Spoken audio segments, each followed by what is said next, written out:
This year's G20 was also a battleground for an India-China race. And the prize? Leadership of the Global South.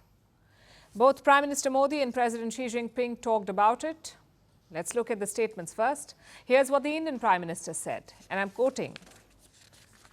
Countries of the Global South are most adversely impacted by the food, fuel and fertilizer crisis caused by global conflicts. So our decisions can only be successful when we keep in mind the challenges and priorities of the Global South.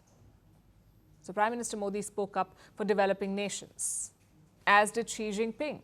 He pitched China as a reliable partner to the Global South. Listen to what he said.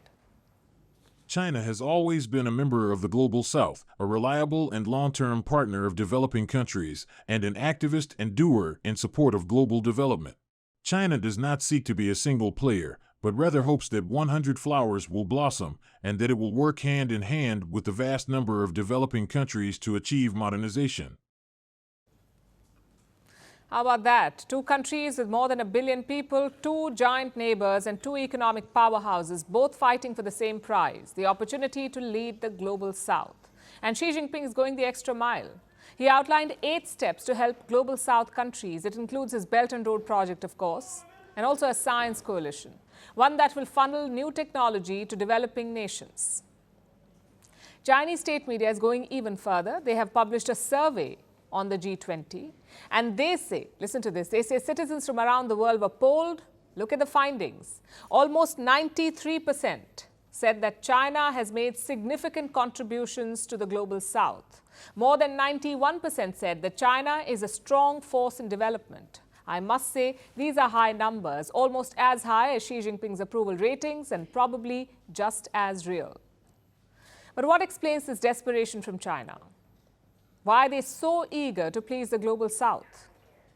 Well, think back to last year. India hosted the G20 summit in New Delhi. It began with the African Union being invited to the table. That's a group of 55 countries. And India managed to give them a place at the G20.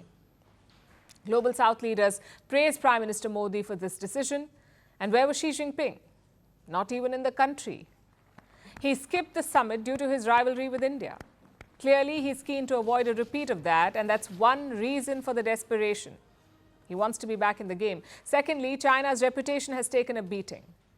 Just look at what happened in Sri Lanka, or what's happening in Kenya, Pakistan, or Laos.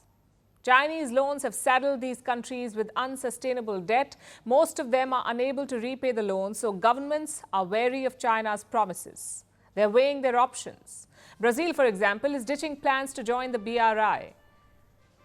And third, China's economy is virtually stalled. The days of record growth are gone. Meanwhile, India is picking pace. It's the fastest growing major economy in the world. So Xi Jinping is doing damage control. He's telling the Global South, don't leave us. We can still help you. The question is, will it be enough? While China faltered, India has made gains. New Delhi hosted 3 Global South summits. China was not invited to any of them. Prime Minister Modi also made trips to expand India's footprint in the developing world, like in Papua New Guinea, Indonesia, Laos, and now Nigeria and Guyana. China has been wary of these moves. Their state media has tried to discredit India's campaign. How? By saying that India is an extension of the West.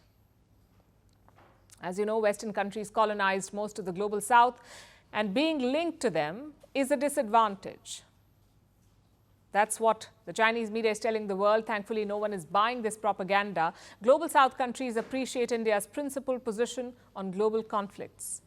They also look up to India's democratic experiment. It's something that they want to replicate. Having said that, this race is not over. China's economic footprint is a lot bigger than India's. Xi Jinping highlighted that in Brazil. He said China's imports from developing countries will hit $8 trillion between now and 2030. $8 trillion. India cannot match that. Nor can it match Chinese investments and loans. Instead, India has focused on building partnerships and transparency.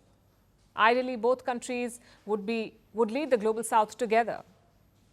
But China is not big on sharing. Their predatory loans have already harmed the developing world. Let's see if India can capitalize on that.